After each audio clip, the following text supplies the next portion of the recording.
myself, a little excited.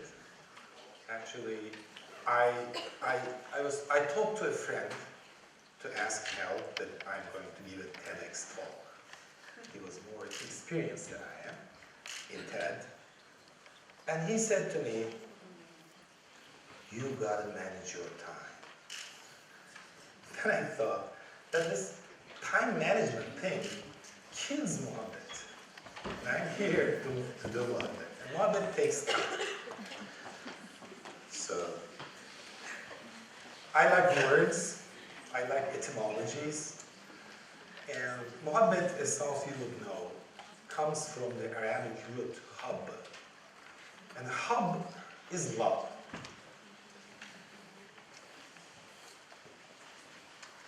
And as a rather old ahbab of yours, I will be talking about technology, connections, a little sociology maybe, and I will also tell you about the project that I'm carrying out with my students at my university. And I hope that you enjoy my talk, and I also hope that you've noticed the word ahbab in the previous sentence, also originate from the Arabic hub. My name is Halil. It means good, sincere friend. Ahbab, that is. Muhabbet also means conversation, chit-chat. What a wonderful derivative. Muhabbet connects people as love does. And nowadays, Turkcell is connecting people. Fortunately, it has. Previously, Nokia was connecting people. And then Android and iPhone killed Nokia's mobile business. In 2014, Microsoft bought Nokia, things happened, we are still connected. So connections are important. I want to talk to you about a person by the name Robert Waldinger. He's a psychiatrist at Harvard Med School, and also he's a TED speaker, by the way. Watched some, 4 million times. And he's the director of a 75 years long study on human happiness. So the Harvard researchers try to find out what makes up, what's the root cause of human happiness. Guess what? It is not the material things like money or fame. It is the connections. Like 3 major findings stick out. First,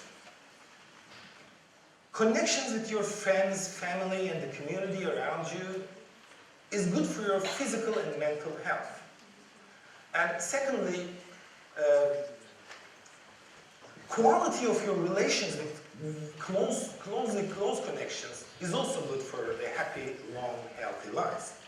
And finally, all these things, the connections are good for your brain. They prevent, for example, earlier loss of memory in older ages. So, connections are important. But I strongly suggest you stay connected with your friends, family, and the community throughout your life. And you might be thinking that, okay, we have Facebook, Instagram, you're already connected. Now the bad news is that technology do not connect you. Because, and here's my punchline, connection is not a thing. It is a performance. If you, you in capital letters, do not connect, you're not connected. Even if your mobile phones are. So, connections create commonalities. Another wonderful word that I love because it underlines my job. I'm the Dean of the Faculty of Communication. And commonality closely relates to communication. Because communication originates from the Latin communis, which leads up to a bunch of other lovely words such as common, commonality, community, communication, communitarian, communist. And communication is important because we are said that we are living in a communication age. And I think, isn't it ironic that we are living in a communication age, and yet we are insanely divided? We hate each other. We constantly fight each other. Look at the parliament, what happened. What's happening since last week. So we are constantly fighting. Research shows that in Turkey, even the television channels we are watching are segregated. I'm not saying that they're different. Like the ones who watch ATV do not watch channel D. And look around. In Syria, bloody war is going on, and it seems that, you know, every single global power is involved. And we are in communication age. Something's got to be wrong, either with communication or with the age. So what about our age? How can we understand our age? To understand that, to do that, we have to turn back to sociologists, historians, and whatnot. But the problem is that as social scientists, we are not as lucky as our predecessors because we don't have time. I mean, we don't have time to conduct deep and lengthy analysis, you know, to look back to centuries and years and to name the age or things like that. The only thing that we can do is to make instant observations about the dynamics of our age, because things are changing so fast. We know that technology, especially the communication technologies, have a major role in this dynamism. We can think of today's communication environment as a room full of people all talking to each other and talking to everyone else around at one and the same time. Moreover, communication technologies do not only act as conveyors of messages from one point to another as it was before. From agriculture to automotive, from education to energy, communication technologies play a fundamental part in all these processes. So, when it comes to communication, I guess we're certain of one thing. The notions like control, hierarchy, orderliness, systematicity are fading away. They're quickly leaving the scene. So this makes it ever harder to understand our age. There's a major challenge. Yet, as I will be trying to talk about, it also offers certain possibilities. So let's talk about technology a little. Sorry. Actually, there's a trap in here. Because we want to understand our age by looking at the tools that our age provides us with. It is like, you know, riding a very fast car and looking only at the interior of the car to understand where we are and where we are heading to. You know, the wheel, the windshield, the seats, etc. Technology is certainly important. The car that we ride is certainly important, and it's an inseparable part of what we are trying to understand. And yet,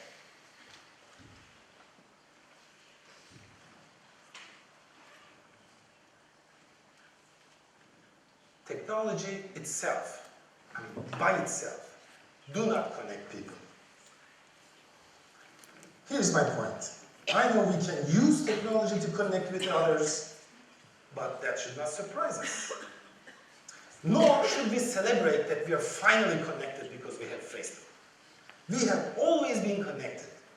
Connectedness is what makes us human beings social anyway. I mean, our definition as social beings comes from connections. Therefore, I would like to suggest that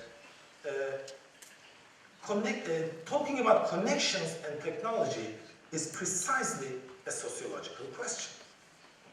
So let's talk about a little sociology. It is generally thought or believed that society is composed of three main realms, economic, political, and the social. You can think of these three realms as three babies, triplets, and these babies must be nourished, taken care of, and later on educated equally so that there will be a balance among them, so that they could live healthy and happy life together. What happens, for example, if our contemporary method of connecting via social media is predominantly economically oriented, the profit oriented? That would be too bad, because while you think you are connecting via Facebook, all right, with your peers, you make some economic giants become more powerful. And in the end, the economic baby eats up the share of the social baby? Or what if the social media is predominantly a political tool? Somebody is manipulating it for their own political purposes. Well, that would be too bad again, because then another kind of asymmetry emerges. Let me tell you what I see when I look at Turkey. What I see is two overgrown, obese babies, and one badly undernourished, badly treated and uneducated baby. I'm talking about the social baby, right? Social is special and important. It is important because it makes up our everyday lives. Our friendships, family life, our relations with community, leisure activities, play, self-actualization, hobbies, all these things, all the things that you do, not for money or power, fall in the realm of the social. It is the actual life we live. It is the field of muhabbet. Well, I'm a dreamer. I like dreaming about a peaceful, harmonious, and joyful and playful everyday life. I use social media a lot. And to tell you the truth, I don't like the possibility limitation balance that the contemporary social media offers to me. I don't like, for instance, seeing the same ads on my YouTube page after I conduct a few Google searches on a certain topic. I don't like to have my personal profile built in the main server of some global giant somewhere in California for the sole purpose of marketing. In my mind, this situation is a terrible imbalance between economy and the social, because when I want to learn more about, say, how to grow bonsai, this is a possibility that the internet offers to me, well, I don't want to become the targeted consumer of an agricultural hobby sector. It's simple as that. Which we become, actually. Well, I think the contemporary, non-linear, and complex mechanisms of connection, all right, can be used for purposes other than economy or power. This might sound like a dream, but hey, I told you that I'm a dreamer. But how can we achieve it? How can we overcome the economic and political powers that seems to have colonized the social media, the digital interactive world that surrounds us? Well, we can do that. The tools that work in precisely the opposite direction. And my humble alternative, my personal alternative, is a mobile app. And I would like to wrap up my talk by telling you about this app. This semester, I have 6 fourth-year students. We are working on a project which we call Peace Duo. Right? In this project, we are trying to conceptually create, design, and implement a mobile application and put it up on the App Store. But before telling you what this app will do, let me tell you what it will not. This app will not create profit or money for anyone involved, any users.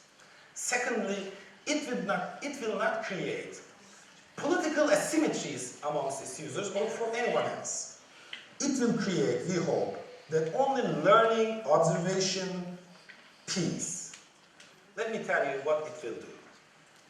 Well, this app will match 2 anonymous users on the basis of their differences.